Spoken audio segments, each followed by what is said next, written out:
Okay, we're going to record just a short segment of this. In preparation for this particular exercise, the worksheet was generated showing a series circuit that we had worked out last Thursday in our lecture. 3 resistors in series, 180 ohms, 33120 with a 6-volt peak source and 2.08 kilohertz as a frequency for our AC source. There are calculations for peak, there are calculations for RMS, there are calculations for what's going to be measured at point A, point B, point C, and point D, calculation for period based on the frequency that was specified.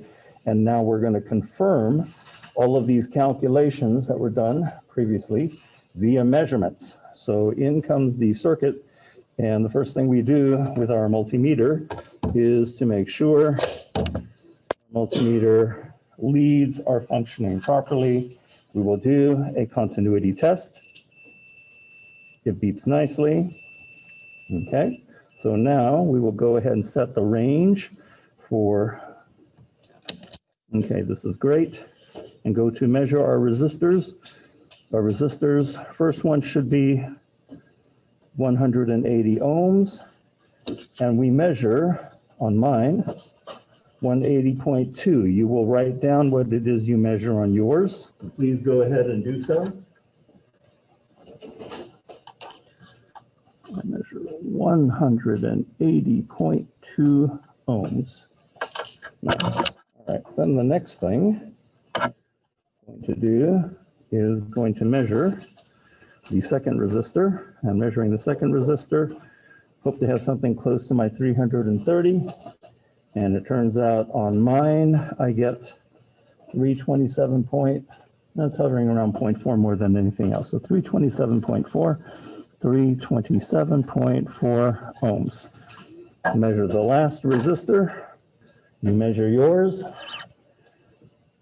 Should be something close to 120. And my particular one measures 118.32. Let's see where it stabilizes at. Looks like it's holding at 2 more than it is 3. I could be wrong. Doesn't matter. We're a fraction of an ohm. I'll take it as 118.3 ohms. We predicted that the total should be near 630 ohms total. I will go ahead and measure all 3 of these in series and see if this comes out anywhere close, 630 ohms. My meter shows 0.625 kilo. Is that anything close to 630 ohms? Yes. Yes, 0.625 kilo is 625 ohms. So I will write down 625 ohms. Okay, and that completes your measurement of your resistances. So far, so good. Any questions so far? Okay, let me pause this. Okay, so what we're going to do next, you are given a BNC to mini hook combination, BNC to mini hook. So you're going to use the BNC this, with a silver cap BNC connector. Do not mix this up with the O-scope lead. The O-scope probe has a black BNC connector, and the O-scope probe has a true push, and the little hook gets revealed to us, and a separate ground alligator connector. This is for O-scope connection for O-scope measurements. This set of probes here that has the BNC and the mini hooks, this is what goes to your signal generator. So what we demonstrated last week is take this guy right now and slip it onto the far right-hand side and give it a twist and gently pull on the collar, make sure it doesn't come off. Now the BNC connector is fastened. I will show you that again. It is BNC for bayonet connector. I will take this guy and I will align the pins on here and gently rotate, and twist, push in until it locks. It's just a quarter turn until it locks. I can pull out on it and it won't come out. So now the signal source is connected to the set of wires. I will turn the output on. Output on shows this button right above the BNC, shows an LED that will light up. And let me bring this up a little closer just so that we can inspect this guy. And look at this guy straight on this way. So the BNC connector, once again, to release it, you gently push in, quarter rotate to the left, and it comes right off. On the BNC connector, there's a peg at 12 o'clock. There's another pin at 6 o'clock. Slip this guy on, rotate, quarter turn, and it's now locked, secure in place. Output button, if you don't see the LED, you will not get a waveform. So is it connected and you have a waveform? So far, so good? Wonderful. So this is going to connect onto your board in a little bit. What we want to do is let's go ahead and set the parameters of our function generator. So we said that the volts peak was going to be 6 volts peak, yes? Right now, the function generator says what? The default, when you first turn it on before making any adjustments, should be 20 volts peak to peak. It's the second line. Read the second line. Do you see VH IZ equals plus 20.0 volts peak to peak? See that? All right, so right now, if it's 20 volts peak to peak, what is the volts peak? 10. We want this to go to what? We want this to go to 6 volts peak, which turns out to be 12 volts peak to peak, yes? So what we need to do is, right here, we want our amplitude, so press the AMPL button. When you press the AMPL button, does the capital V on the second line blink? When the capital V on the second line blinks, that means we are ready to make an adjustment of the voltage output of this particular device. So then what we need to do is we will move our field one button to the right by hitting this button here. And in doing so, now what do you see flashing at you? You should see the 2 flashing at you, this one right here. And if you go one more time, now do digit to the right. Which digit's flashing at you now? Is it the 0 behind the 2? No. Then all you have to do is rotate the knob and bring this down. Rotate the circular knob, put your finger in the dimple, rotate counterclockwise until this says 12 volts peak to peak. Just like that. Is your display 12 volt peak to peak? Okay, we've successfully adjusted the 12 volt peak to peak, which will give us our 6 volts peak, the desired. Then we're going to change the frequency. So for frequency, you're going to press the upper button where it says set frequency. I'm going to hit set frequency. And then after I press the set frequency button, what digit or letter is flashing on the display of our LCD screen? The capital F for frequency. That means we're now on the first line. If we're on the first line, what you want to do is on field, which is this button right here, field to the right, click that one time, and we are now in the 10, and let's go here, click one more time. We are now in the, oops, sorry. We're in the 10 field. You want to hit digit to the right, this one right here, digit to the right. So now is the 0 behind the 1 flashing? Yes. Okay? All right, so now we want to get this down to 2. So rotate, rotate, rotate, rotate down to 2. Do you now have 2 kilohertz? But are we happy with 2 kilohertz, or does our paper says we want 2.08 kilohertz? Okay, so how do you think we're going to get to 2.08? Move the digit button. How many times? If I move the digit button to the right one time, which digit is flashing? The 0 after the decimal point, yes? If I move it over one more time, which digit is flashing? The second 0 after the decimal point, yes?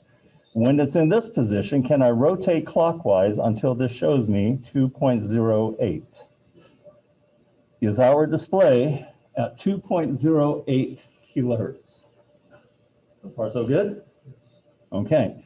So what have we done? We've set the frequency to 2.08 kilohertz. We've set the voltage source to be 12 volts peak to peak, which gives us our 6 volts peak. And the button is, the output is live. So this guy's ready to go. All that you need on your circuit board is some set of jumpers in order for the board to receive. And what it is that I've done here is, let me go ahead and point this guy down. Here's my board. There's my board. Yay. And I'm going to put in here a jumper wire for ground. I'll go ahead and use black for that. And then I'm going to put in another jumper wire for my source.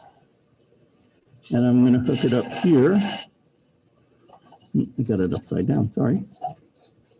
Use this for ground. Go ahead, use this for source. And one wire is not used in this case. Right there, I'll just set this guy aside for right now. So let's go ahead and examine our circuit. The circuit, as presented on paper, shows the positive side of the signal source going to resistor number 1. Resistor number 1 should be your 180 ohm resistor. Resistor number 2 is your 330. Resistor number 3 is your 120 ohm resistor. And my 120 ohm resistor jumps to ground here. So all I need to do to present signal to this is simply hook up my wires, my red mini hook to my positive rail and my black mini hook to my negative rail. So this side of my circuitry is now completed. Okay. Is everybody all right with that circuit build? Do you have your circuit connected in a similar fashion? Press the button for autofocus. Get this as clear as possible. Is that looking pretty good? So far, so good? What is the ground? Ground will be your bottom rail. Let me go ahead. Okay, some of the easiest measurements we should do right now is let's go ahead and confirm our AC values using our digital multimeter. So using the digital multimeter, I'm going to raise this guy up to this.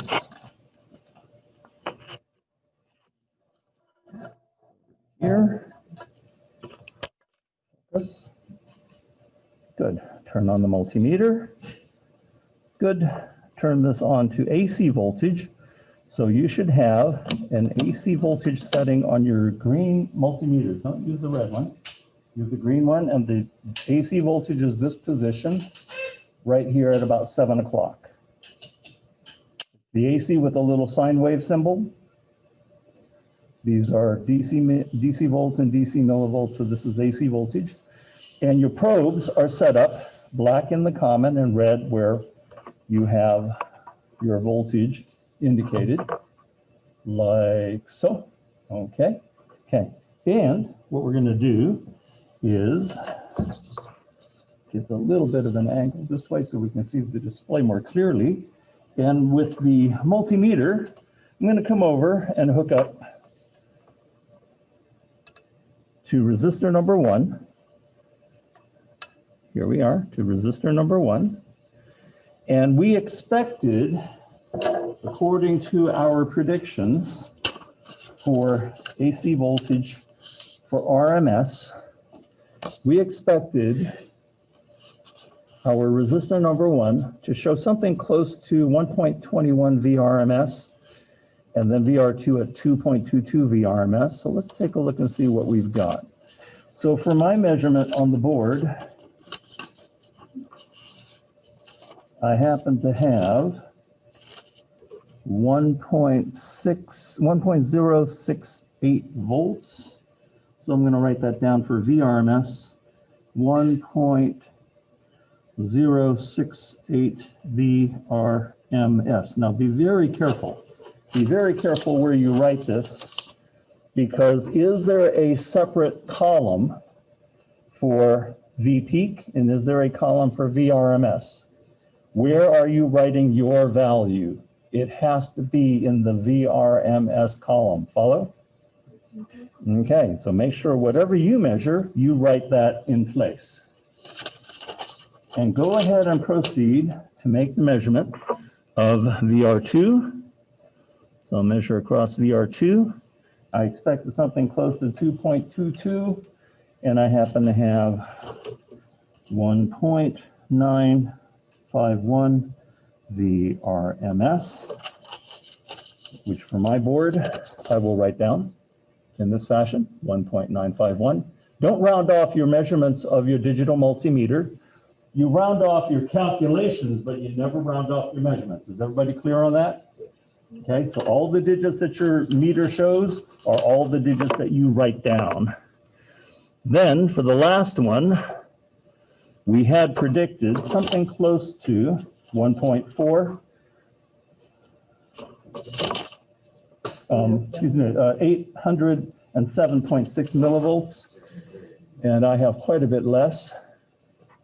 But write down what it is that you have. On mine, it's 701 milli VRMS. I'm sorry, what's your question? Okay, let me come over and check that in just a moment.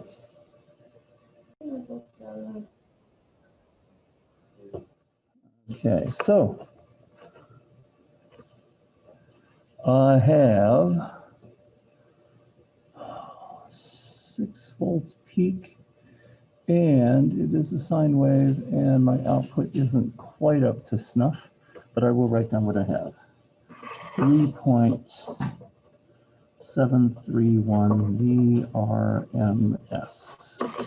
And if I go to add these guys up, yeah, these guys add up to be this.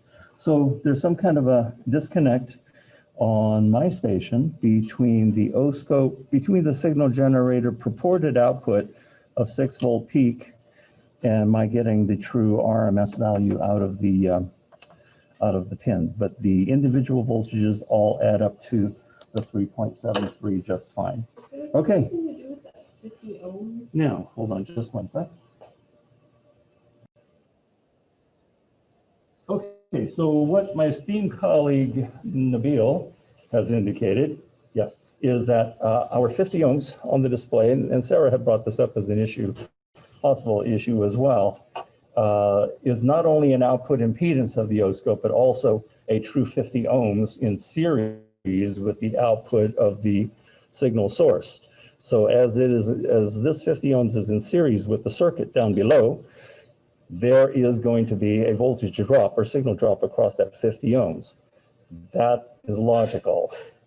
Although we don't want it there, but that's logical. We compensate for it because we know it.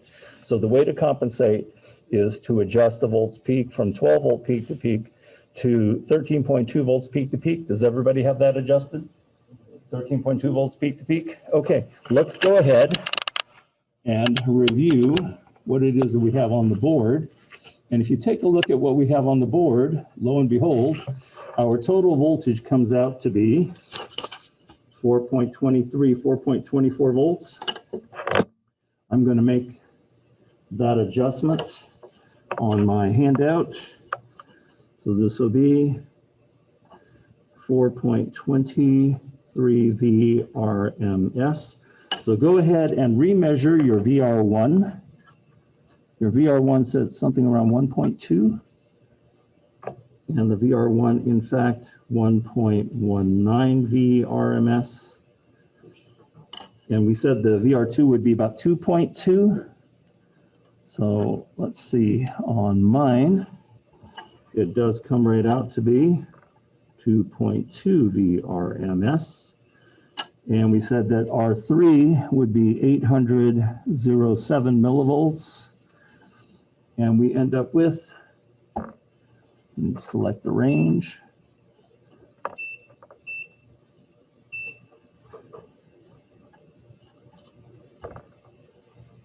Now it's closer, better than 701. So we have 770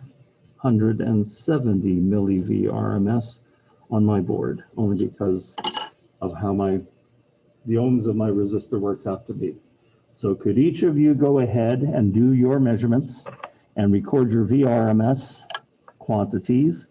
And do they in fact come to measure closer to your calculations, yes or no? Everybody happy with that?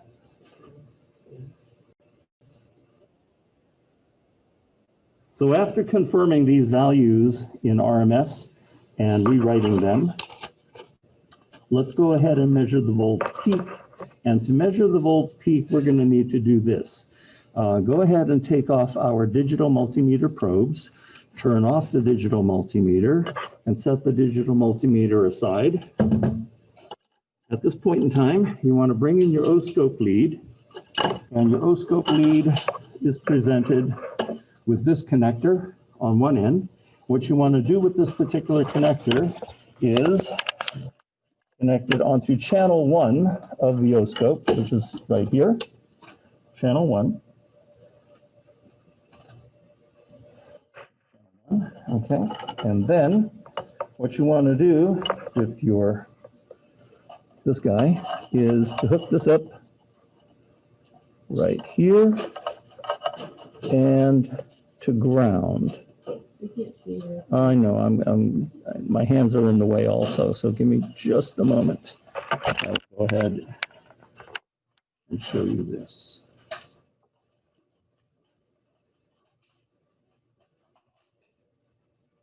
So do you have your oscope hooked up to this end of R1, and do you have your alligator for the ground hooked up to the ground lead, also attached with the hook of your supply?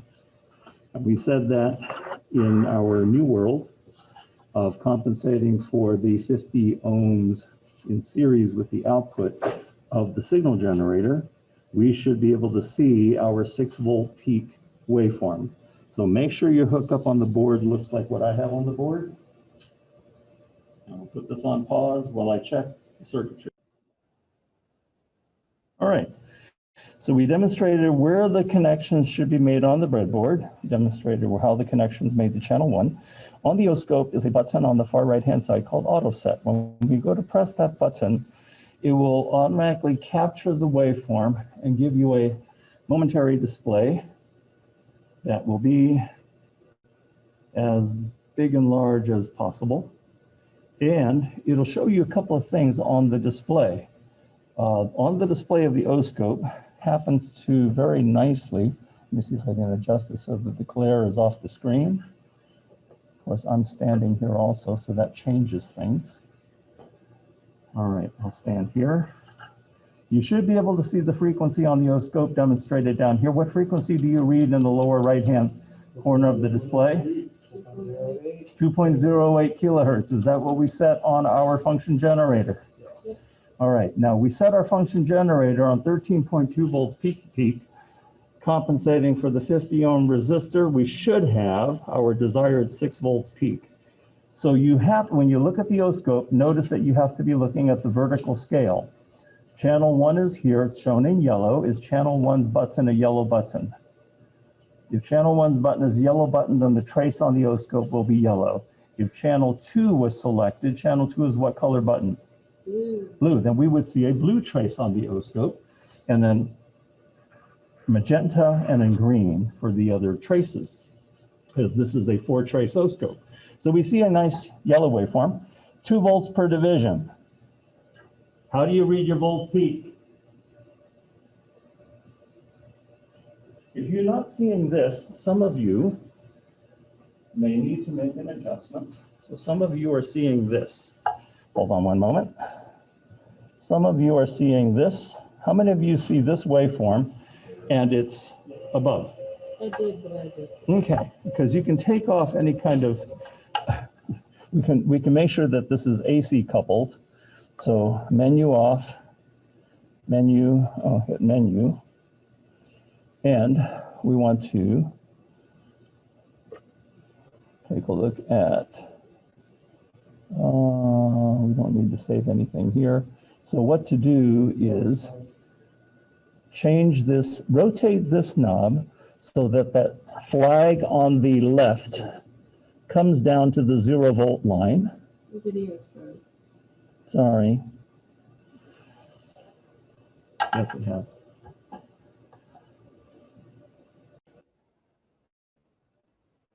Okay, if some of you have this kind of a display, what you need to do, very simply, you can set your yellow flag on the left down to 0 volts line, and then you can adjust this to change the scale. And if I leave it at this position, it's 5 volts per division. If I go here, it's 2 volts per division. If I go one more, it's 1 volt per division. But what's the problem here? At 1 volt per division, my peak is off the display of the oscope, and it's kind of useless to us, yeah? So I need to bring this back down to where it is within the boundaries of the oscope. And as it is now, does everybody have a nice big singular waveform that almost touches the top of your screen? Is your little yellow flag here centered on the 0 volts line? Now, that means your waveform is symmetrical between positive half cycle and negative half cycle. As you look at this, how many divisions going up do we have? And how many volts per division is the scale mark indicating? 2 volts. 2 volts. So what is 3 divisions times 2 volts per division? How many volts peak? 3 divisions times 2 volts for each division. 6 volts peak. So go ahead and write that down on your sheet that you have 6 volts peak for the total, yes?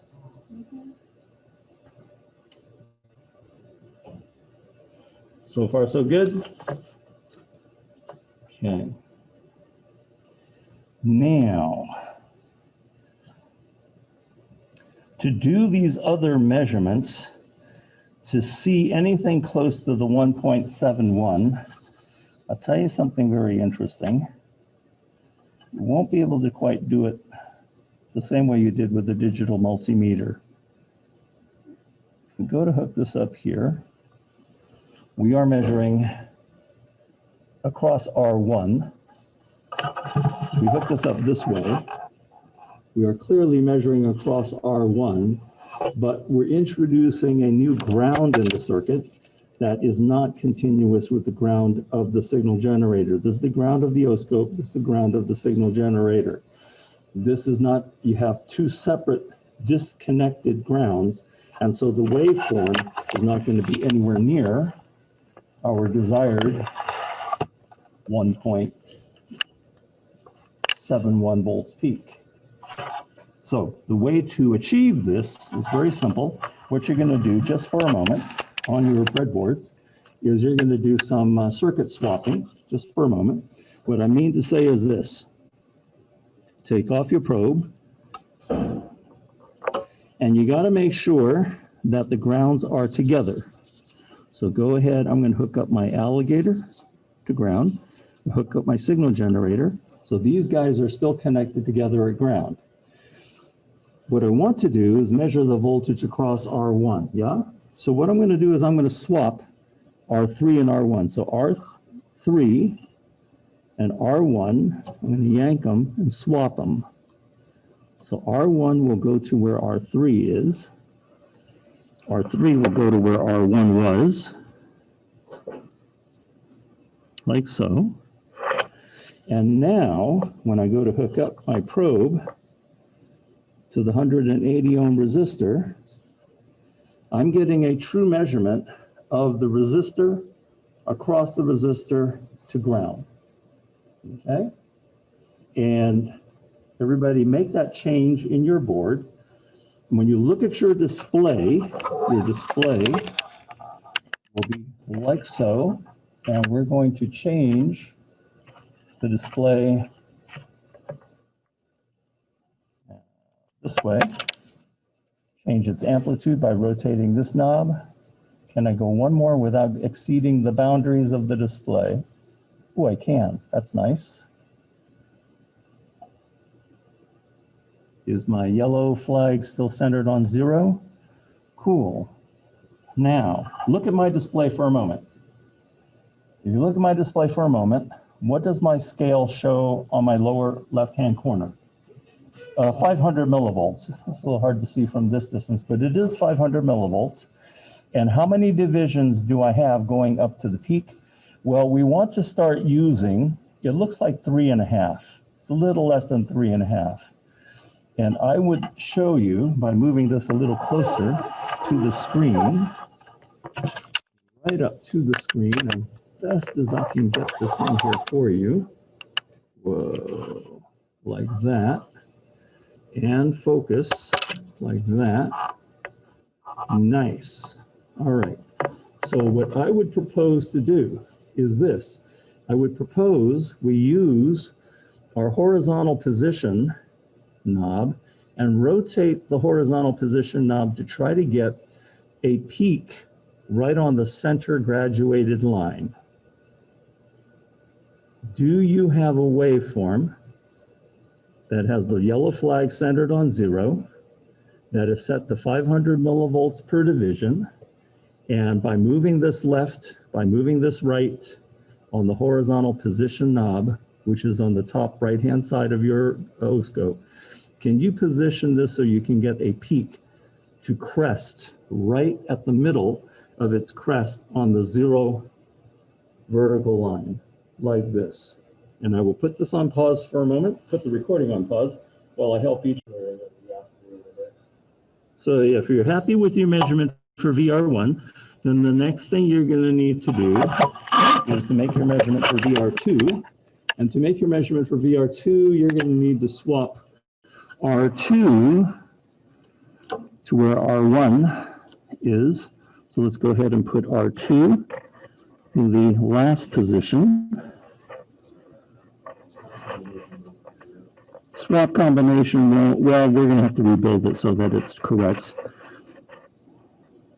But what you want for now is the 330 ohm resistor in the last resistor position. We expected a peak voltage across that particular fella that was something close to 3.14 volts peak. So does everybody have the 330 ohm resistor in the last resistor position? Okay, so did your waveform exceed the peak of your display? Rotate the knob counterclockwise, 1 notch. Okay?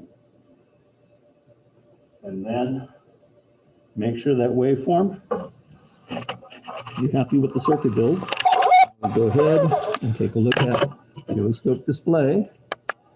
And if we review the oscope display, we'll be able to see we have exceeded the boundaries of my oscope. I will rotate my voltage knob 1 click counterclockwise, get the waveform within the boundaries of the display. And let's go ahead and read this particular guy. At 1 volt per division, I am at 3.18,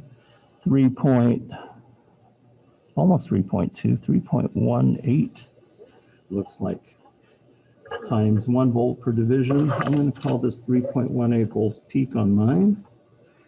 18 volts peak. And Sarah, what do you measure?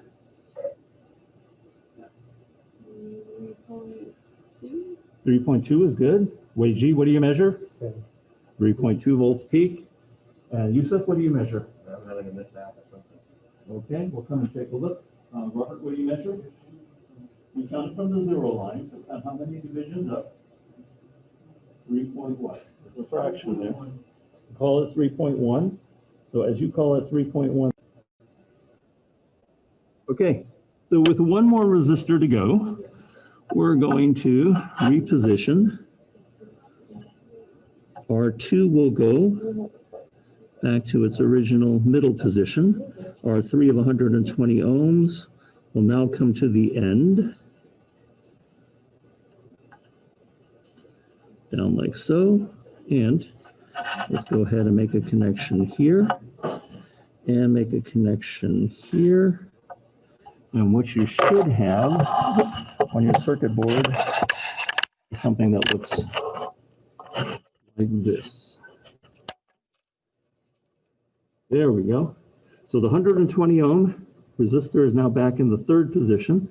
Everything is still hooked up in series. We expect something close to 1.14 volts peak here. And let's go ahead and take a look at our waveform. We analyze the waveform that's in front of us. Back up a little bit.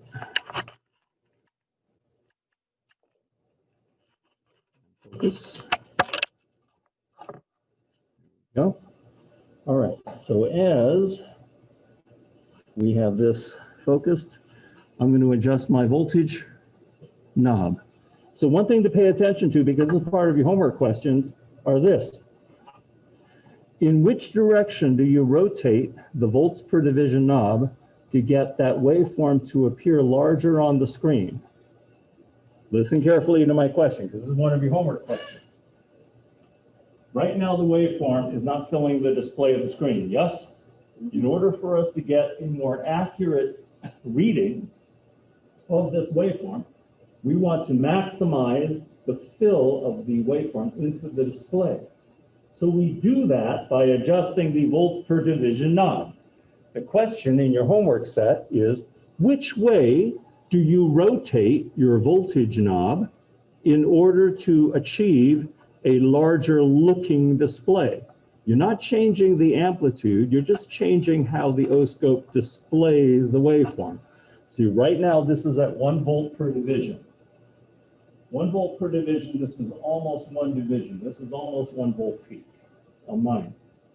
So how do I make it appear bigger on the screen? Which way do I rotate my volts per division knob? Do I rotate clockwise or do I rotate counterclockwise? Let's rotate clockwise 1 click and see what happens on my oscope display. Clockwise, boom. Did it make the waveform appear bigger on my screen? Now I do need a fine adjustment here. Is my flag slightly below 0? My flag is just a hair below 0, and I can tell that because isn't my negative peak a little lower than my positive peak? So they're not my display is not centered, is what I mean. So I have to make a slight adjustment on this.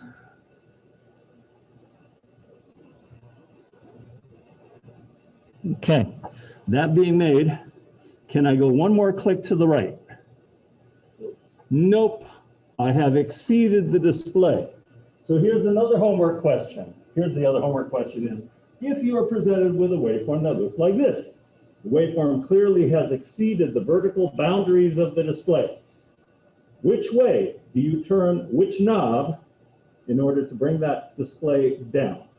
Is it going to be your time knob or is it going to be your voltage knob?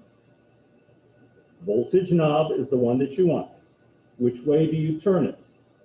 In order to make the waveform display smaller, counterclockwise, CCW. So turn it 1 click to the left. That's not a voltage knob. Is it with the scale knob? Yeah, but that's your voltage scale is what it is. Right, but you have your voltage scale, then you also have your voltage position, right? Right, so this will be your voltage scale knob. Yeah, the voltage position was my yellow flag on the left-hand side of the screen. So when we say our voltage knob, it is what changes the display. So this would be your voltage scale knob. On your homework questions, it isn't delineated as such that you have a position knob versus a scale knob, just simply volts adjustment. So given that you have any kind of volts adjustment, they're referring to the scale knob, okay? Your homework question is not as differentiated as our oscopes are in real world. So we rotate 1 click counterclockwise, we bring the waveform back, and read your display. How many squares is your display? Okay, then take that and multiply that by the 500 milli. PG, what do you have? 1.2 volts peak. Okay, then multiply that by the 500 millivolts. Sarah? So 1.2 volts. Volts peak is what it came out to be. You guys are on the final resistor? We're on the final resistor, yes.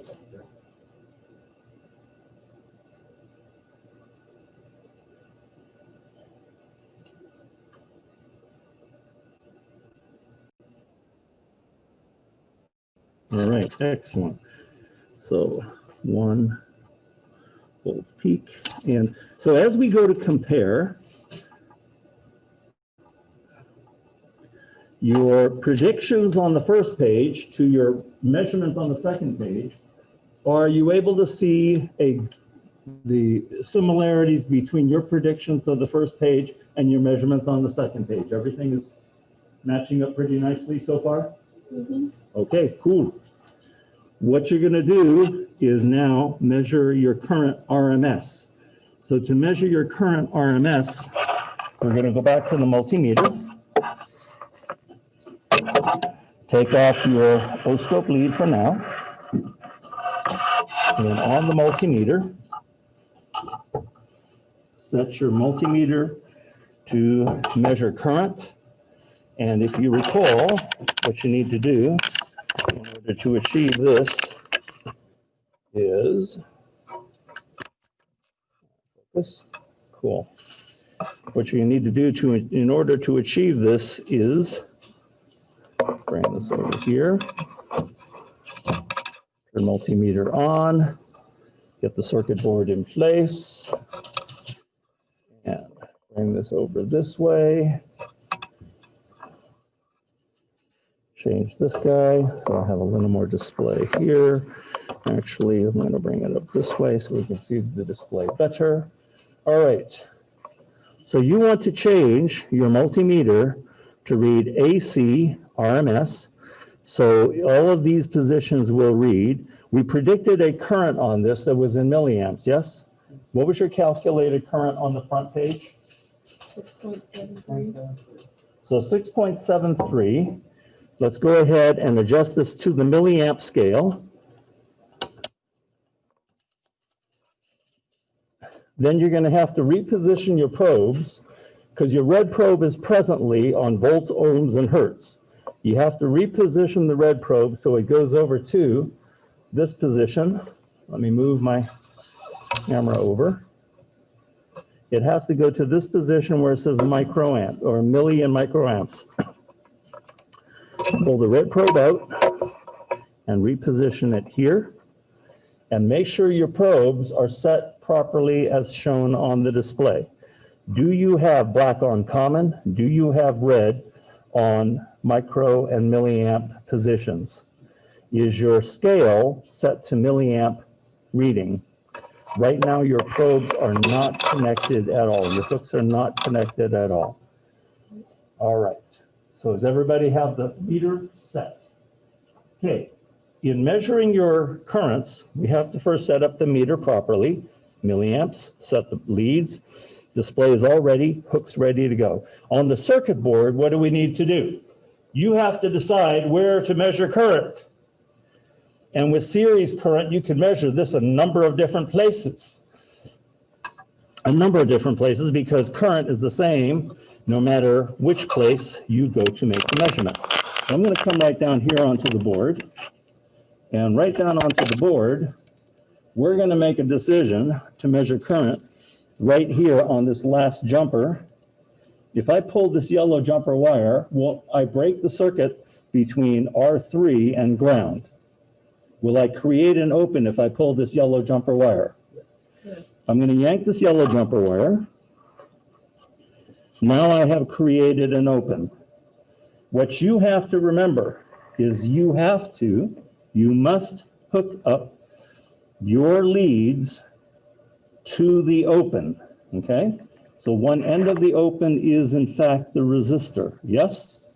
The other end of the open, I can go ahead and use a wire, this jumper wire, place it sticking on the board, but instead of connecting across that IC groove, I'm just creating a little hook right here. So right now, can you see that my ammeter leads are where the jumper position was, yes?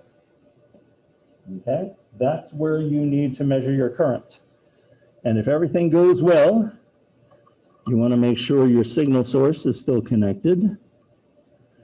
Okay, and we calculated how much current? 6.73. 6.73 milliamps. And on my multimeter, I happen to have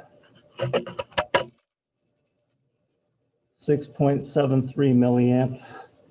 So I'm going to write that down for right here for the R3 position. So 6.73 milliamps RMS. Now I will help you. Okay, that worked out really well. So what we're going to do is rebuild this circuit. What did I say what we were going to do? What did I say we were going to do? I need to rebuild the circuit.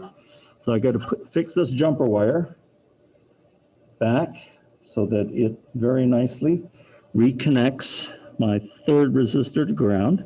So that's now rebuilt. And I want to measure the current between R2 and R3. Watch how I'm going to measure the current between R2 and R3. Look at my circuit board, please. Everybody, if I want to measure the current between R2 and R3, which is right here at this junction, they are connected right there. All I have to do is physically move one resistor 2 rows out of the way. Have I now created an open between R2 and R3? Yes? Do I have an open? And I will take my ammeter leads and connect it to that open. I'm going to put my red on this side, and I'm going to put my black on that side. Oops, come back here, fell off. And connect, like so. Am I measuring across the open? And when I go to do so, guess what my multimeter shows me? 6.73 milliamps. So am I happy that I can write that down for IR2, 6.73 milliamps RMS. I'm going to fill in my paper like so. Now, suppose we do something different. Suppose on the board, I swap red and black leads. What do you think would happen? Negative. Think so? Okay, let's try this out. Let's hook the red over this side and hook the black over here. We've done this with our digital multimeters before. You think it should be negative? Take a look at your multimeter. Is it negative? No. Why? Because it's AC. Because this is AC. AC is half the time positive, AC is half the time negative. It will not show up on your multimeter as being negative or positive. It will not show up as being negative when the leads are reversed. But is the magnitude of current the same? So far, so good? Okay, one more swap on the board. Let me bring this back down onto the board. Take my probes off. Rebuild the circuit, meaning I have to reconnect my R2 and R3 back together here. I want to break the circuit between R1 and R2. So what I'm going to do is I'm going to move R1 over. Can everybody see that I've broken an open? I've created an open between R1 and R2.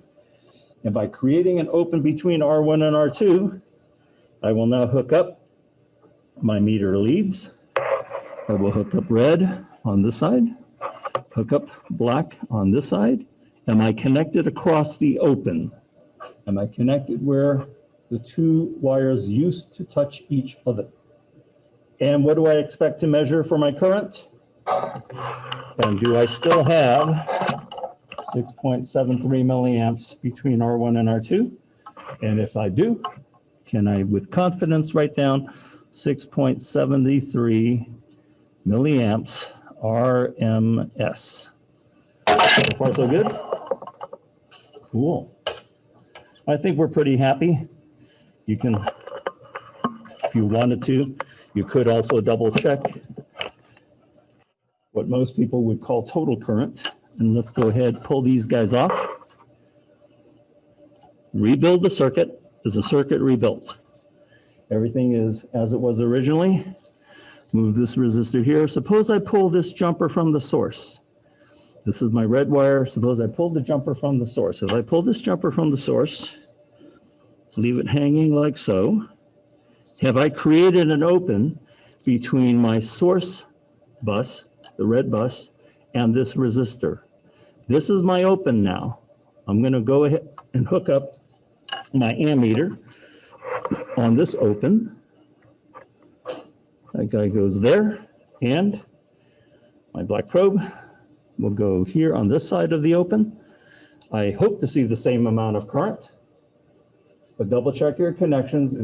Are my probe leads hooked up across the open where the jumper used to be? The answer is yes. I hope to see the same amount of current, and if I move my camera over to here, lo and behold, it shows 6.73 milliamps again. Hallelujah. And I can write this down, 6.73 milliamps RMS. Everybody okay with that? Nice. Very nice. Okay, so explicitly is from our analysis of this circuit back on the first side. On the first side, you had calculations for R total, calculations for peak current, filled in the column, calculated your peak voltages, your R total, RMS voltage, RMS currents, RMS voltages, and your predicted voltages at different points, period. We're going to measure period in a moment. So far, all of these measurements on this side work out pretty well, yes? Your current measured RMS, peak voltages, RMS voltages, all measured really, really well. So what we haven't done is this voltages at the specific points with respect to ground. We expect 6.24 volts at point A, which is over here. We hope to see 3.03 volts RMS at point B, and we hope to see 1.1 volt peak at point C, or the RMS equivalence. Let's go ahead and check this for RMS equivalence on our board. So what to do is disconnect your probe leads. And as the probe leads are disconnected, what you want to do is you want to make sure we're done measuring current. So take this out of the ammeter function and go back to AC voltage. And you have to change your probes. The red probe has to switch from the millimicroamp position back to volts. So move that banana connector back over to the right-hand side and double check your meter. Is your meter set up to measure AC voltage? And is the meter probes properly set up between ground and volts common? So far, so good? Okay. Make sure your circuit is rebuilt.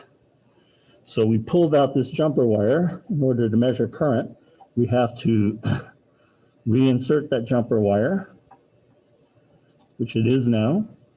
And now we're going to test this for voltage at point A, point B, and point C. Now these are voltages at specific points measured with respect to ground, yes?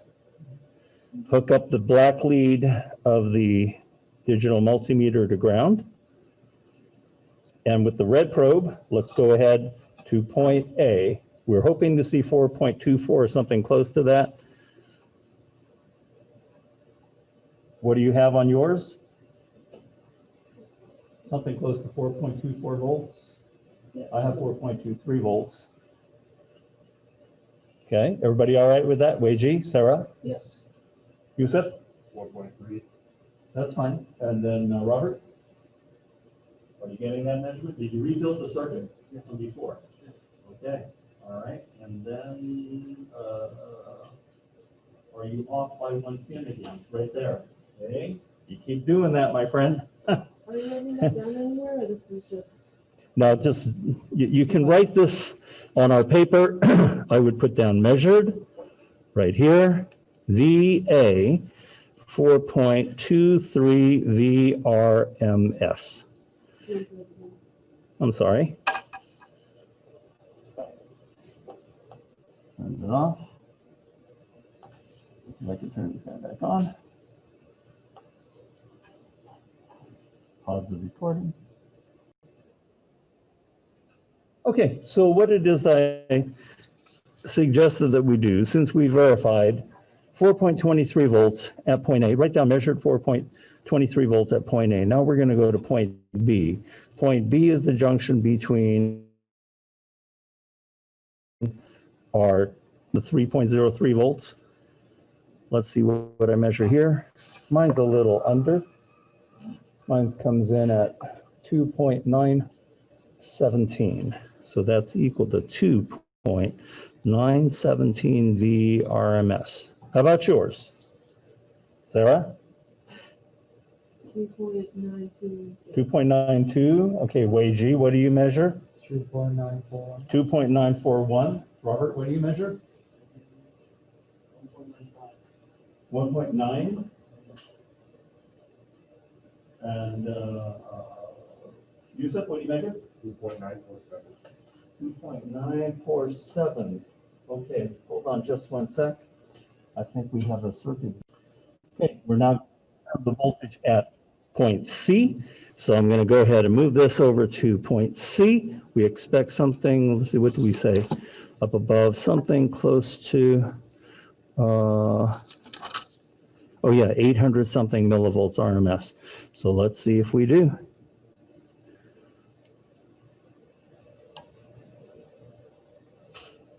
As close to the millivolts that I had measured earlier.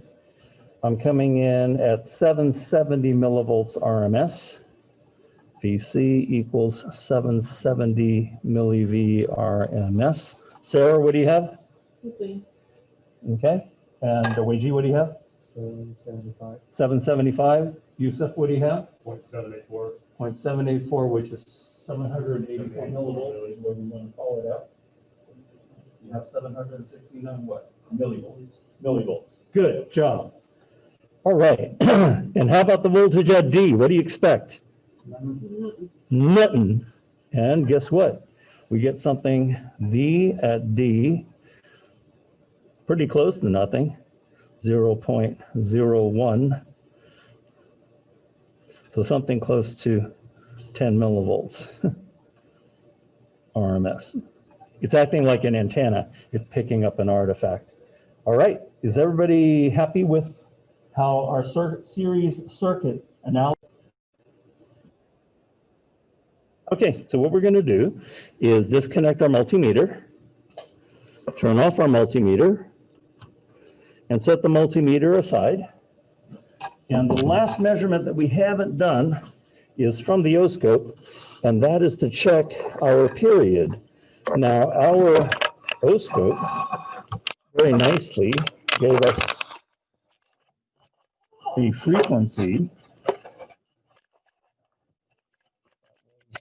2.08 kilohertz.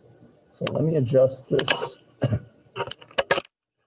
autofocus, bring my circuit board, hook up there, and hook up to ground, and auto set. So when you auto set, do you have a display that looks something similar to what I have on my display? You have to hook up both of these.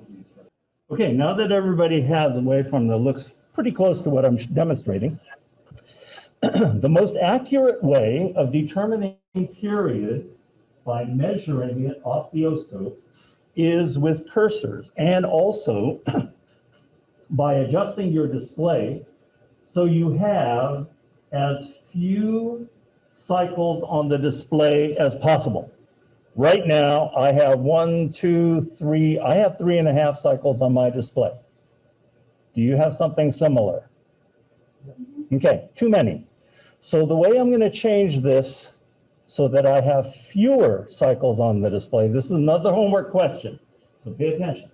If you're shown this waveform, and the homework question asks you, in order for you to show fewer cycles on the display of the oscope, which control do you use? Do you use time or do you use voltage?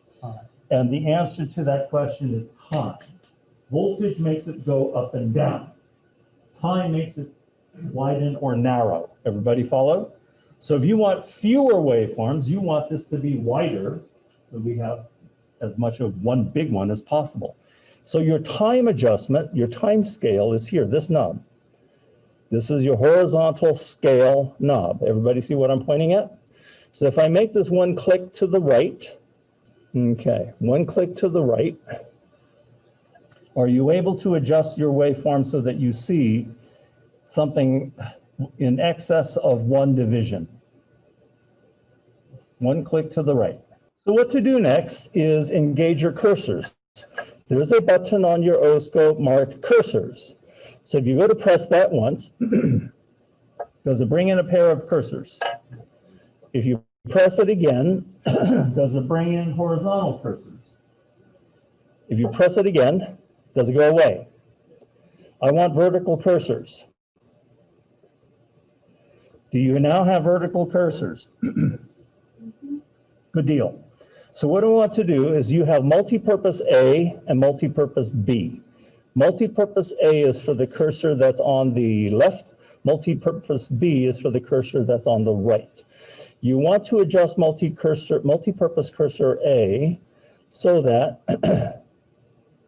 this cursor is lined up a couple of ways. You want to make sure that this line vertically is touching the part of the trace where the curve crosses over the 0 line.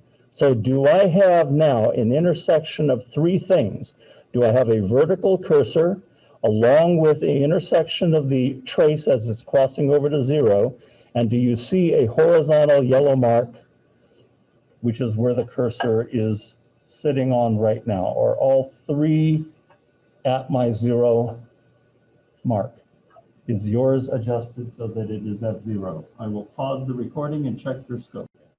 Okay, we want to do the same thing with cursor B. Rotate, rotate, rotate, rotate, rotate, until this vertical line lines up where the waveform crosses over the 0, and that little hash mark is sitting right at 0. And you have a fine adjustment. Without the fine adjustment, it's kind of coarse. So with the fine adjustment, you can just tweak it slowly, slowly, slowly, slowly, until you are right there. What did we calculate our difference between the beginning of the waveform to the end of the waveform? We call that the time for one cycle is period. What did we calculate our period to be on the previous page?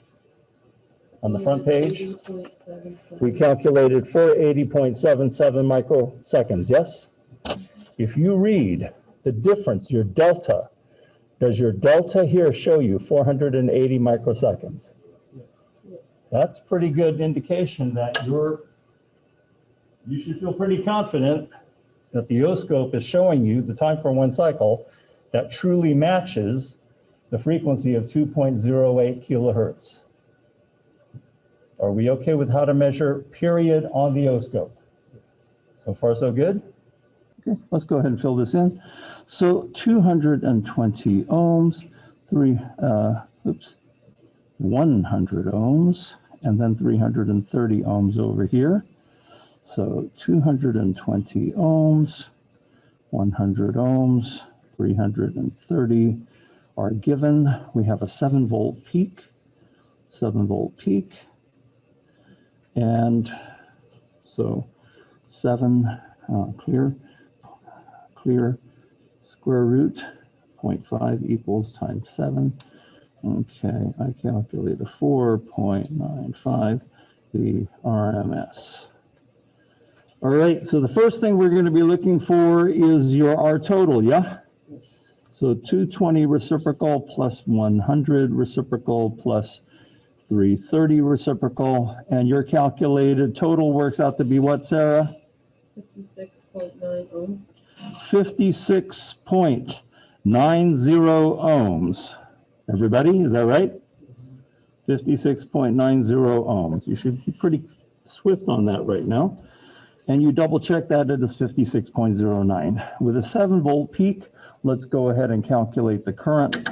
So it will be 7 divided by this, and that works out to be, for mine, 123.03 milliamps peak.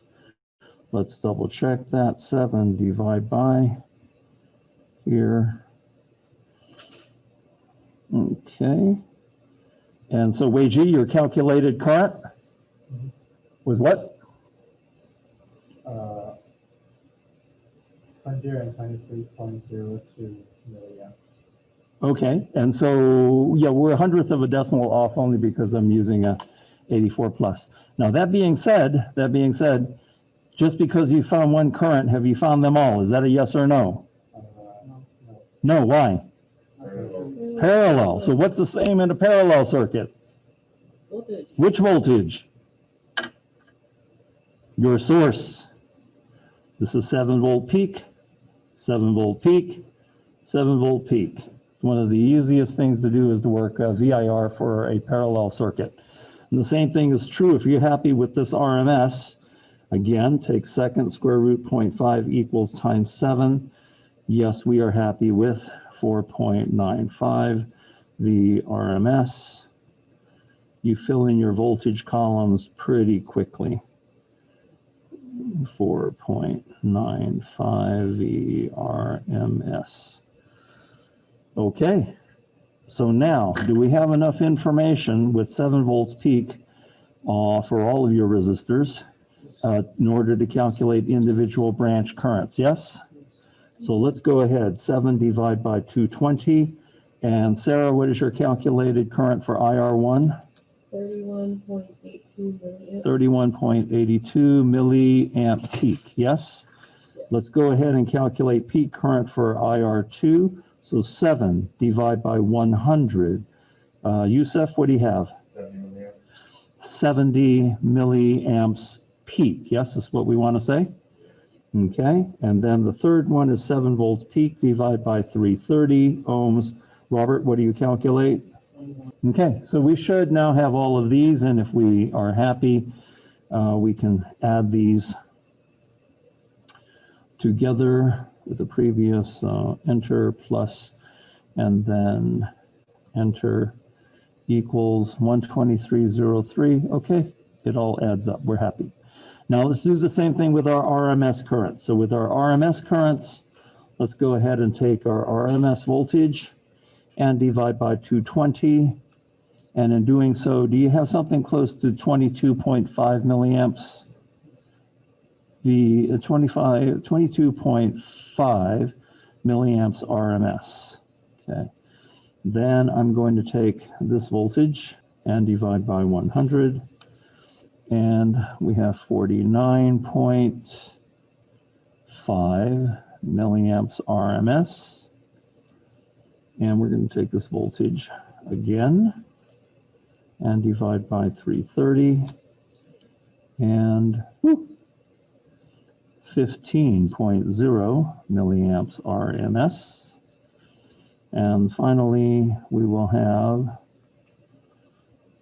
this voltage and divide by my 56, which is here somewhere, right there. And total current, 87.0 milliamps RMS. Yeah, you should be within 1/100th of a decimal place of these calculations, yes? Okay, they won't be spot on with mine, but they should be within 1/100th of a decimal place. So far, so good? All right, so we have some further predictions for you to make, and that is, what do you predict for probe at position 1, position 2, position 3, and position 4 for voltages? What do you expect these voltages to show you, Wei-G? 7 volts. 7 volts what? Peak. Oh, 7 volt peak here. Okay, how about F2? Same. 7 volt peak. Why? It's parallel. It's parallel. We're measuring the same point across the top, yes? Very interesting. What is my calculated period in this case? Now, question goes to Yusuf. If I have 3.5 kilohertz, what is my calculated period? The reciprocal is 3.5 kilohertz. And that reciprocal of 3.5 kilohertz is the correct method. What do you calculate as a result? 285.71 micro 285.71 microseconds. microseconds. How many people concur? 285.71 micro. So far, so good. This will look really nice on a no-scope in a moment. Cool. Okay. Everybody okay with these calculations? That didn't take too long, yes? Now, that being said, let's go ahead and take a look at our circuit build. And so our circuit build will be a 220 ohm resistor. Okay, so we're very happy with all of the calculated results. Very happy with our voltages at various points, very happy with our calculated period. So now we're going to go ahead and make our measurements of the resistances. We'll fill in this side of the paper. And in doing so, what we need to do is to disconnect the resistors from each other. So I'm going to pull these jumpers at the top of the circuit. Now the resistors are completely individual. And bring in my digital multimeter, go to ohms, and confirm that my first was in fact something close to 220. So go to connect here.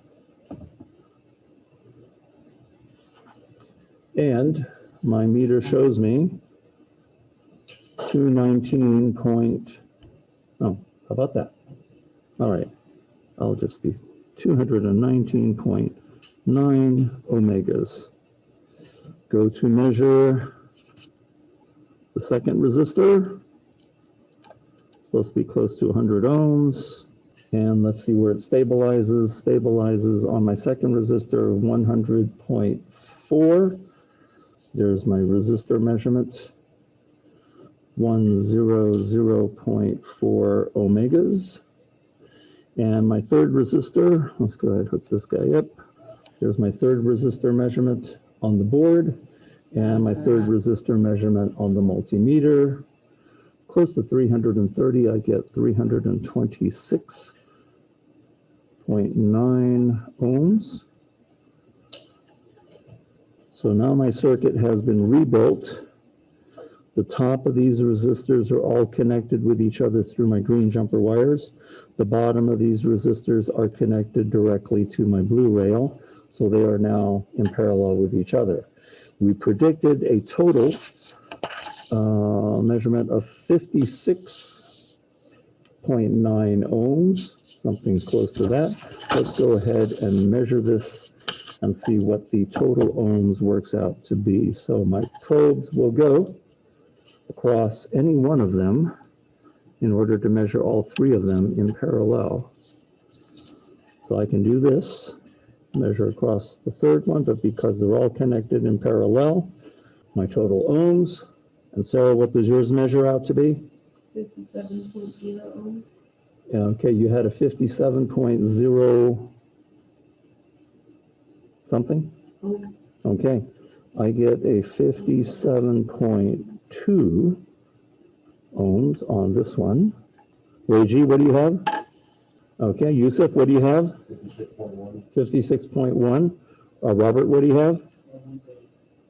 Okay, then I'm going to put this on pause because we've got two students that are not measured. Okay, we're happy with the ohms. Everything measured pretty close to where we wanted it to be. Now we're going to go to our signal generator, the desired frequency and the desired amplitude. Our frequency is ideally going to be 3.5 kilohertz. So let's go ahead, press frequency, is the F flashing. Then field, get this back to 0. And then move the field, move the digit rather. This one, make this, crank this up to 3.5. So is your display at 3.5 kilohertz as this display is set? Okay, we'll adjust the volts as necessary to get on the board in a moment because we do have that peculiar 50 ohm anomaly there. So what we're going to do is now connect our probes onto the board. So the red probe will go up here on the red power rail.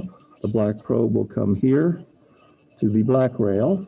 Okay, so this is a similar setup to what we had before, except this is now a parallel circuit. And let's go ahead and use our digital multimeter. Set this to AC volts. So there's my AC volts. So let me come up a little bit. It's up here a little ways. And focus. Cool. Okay, it's set to AC volts. The probe positions are black for common, red for volts. And we just simply want to measure our source, so I'm going to measure across the top of one resistor to the bottom of any resistor. And what did we want our RMS voltage to be according to the flip side of this paper?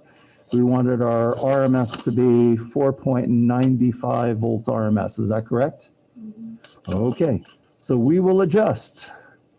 We will go to our function generator right there and hit amplitude. And now on amplitude, oops, make sure amplitude is hit. On amplitude is the V flashing. Go to field. And while we're on field, we want to rotate the knob in such a way, it'll be somewhere around 15 volts peak to peak, I suspect. But we want to rotate it in such a way such that our display on the board is our desired 4.95. So I'm going to rotate, rotate, rotate until this shows 4.95 volt. That 50 ohm resistor in series is really messing us up. Yeah, I maxed out at 22. Yeah, I maxed out at 20 and I'm not able to get up to that. Huh. Wow. Then let's go ahead. We can still prove the following. We can still prove the frequency, period, and then we can also prove principles of parallel circuits. So why don't we go ahead and do this? Let's set this to a 3 volt RMS, okay? So turn this back down so you get a 3 volt RMS. Okay, so we're able to confirm that the AC voltage is consistent across all branches of a parallel circuit. Next, what we want to confirm is the current. Which branch will have the highest current?